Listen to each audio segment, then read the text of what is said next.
பக்கத்துல எனக்கு ஒரு இடம். இன்ஷா அல்லாஹ்.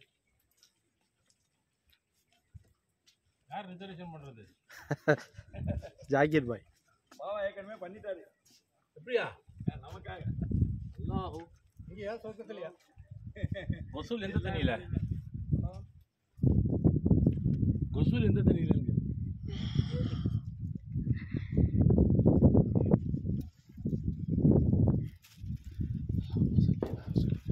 இந்த மலைக்கு முன்னால் மற்ற மலைகள் எல்லாம் சிறு குன்றுகளாக காட்சியளிக்கின்றது. சுபான் அல்லாஹ், சுபான் அல்லாஹ்.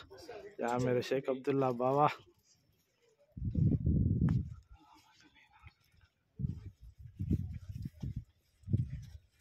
உங்களுடைய நாட்டமின்றி இந்த மலையை யாராலும் ஏற முடியாது பாவா. யா மேரே ஷேக் அப்துல்லா பாவா, அஸ்ஸலாத்து வஸ்ஸலாம்.